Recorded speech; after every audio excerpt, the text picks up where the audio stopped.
Let's learn today about next kingdom, Kingdom Protista. So, the first kingdom that we had studied was Kingdom Monera, and today is our time to study about the next kingdom, that is Kingdom Protista. This include all the single-celled eukaryotes, those eukaryotes which have a well-defined nucleus are present in this kingdom. They can be solitary, means free living, or they can be present in groups also. The flagella pattern which is present inside them is 9 plus 2. If the flagella are not present, then they might have cilia, or either they can be non-motile. When we talk about the mode of nutrition, there are two modes of nutrition. If they are photosynthetic, then they will be phytoplankton. And the examples are dinoflagellates and diatoms, which we will be going to study today. If they are holozoic, then they will be zooplankton. The example is slime mold and zooflagellata. Now, these members of Protista are primarily aquatic, means they only belong to aquatic life. Now we will discuss the types of reproduction. The two types of reproduction are present in Kingdom Protista: asexual reproduction and sexual reproduction. Asexual reproduction are of five types: binary fission, multiple fission, plasmotomy, budding, and spore formation. Whereas sexual reproduction is of three types: isogamy, anisogamy, and oogamy. Binary fission includes Paramecium, Euglena, and Amoeba, where a single parent body divides into two daughter cells. The multiple fission, where a single parent body divides into multiple daughter cells, include amoeba. Plasmotomy, where the division of the plasma or the cytoplasma and karyoplasma, that is protoplasma and cytoplasma, take place like in Opalina. Budding, where a new bud develops on the plant body, the example is Arcilla. And spores, where it is Plasmodium, the spores are formed. Talking about sexual reproduction, the isogamy, where the two gametes are similar in size, that is monocystis. If anisogamy, like in human beings, the egg is larger in size and the sperm is smaller in size, or the male gamete is small and female gamete is large, and also the female gamete is non-motile, include Serratium. And oogamy, where they are of different sizes but both of them can be motile, includes Plasmodium. Now we are going to discuss the first one, that is Chrysophytes, which is the first part of the kingdom Protista.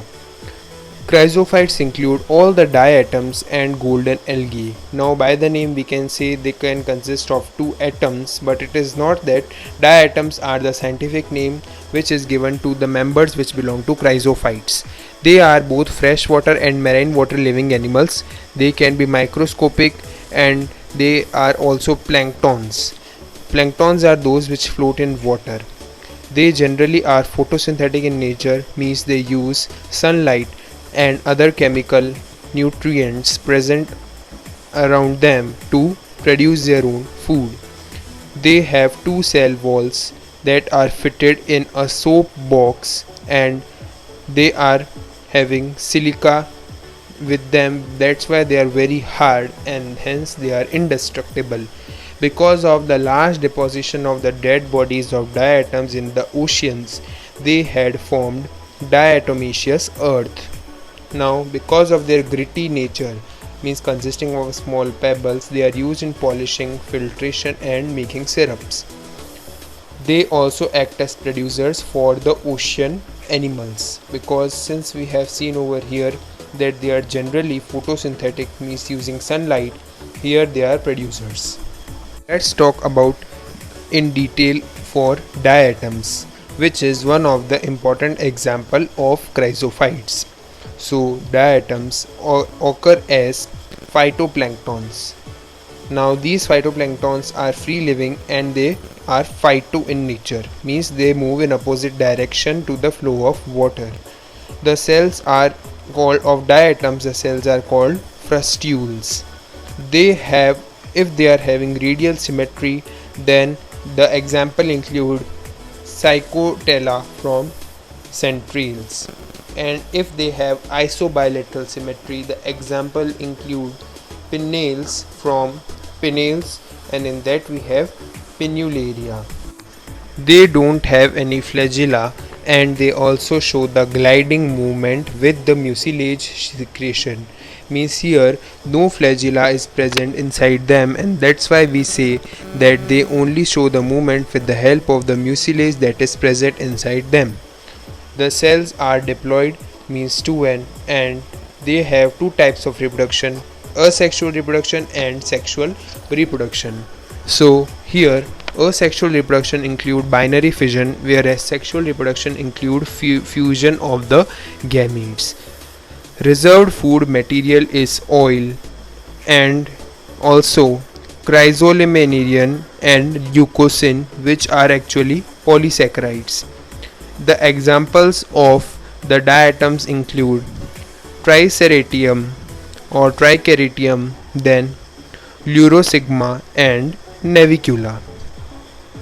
Next class for this kingdom is dinoflagellates. The name suggests dinoflagellate means giant flagellates, and there are two flagellates. These are mostly marine, means found in sea water, and photosynthetic.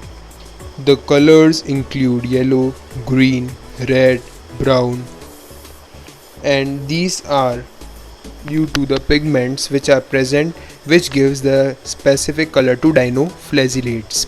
The cell wall is called theca, and this is made of stiff cellulose plates, and these theca have two flagella, that is, one is longitudinal and the another one is transverse or traverse, that is the between the furrow which is present between the plates of dinoflagellates, one of the flagella is surrounding that furrow.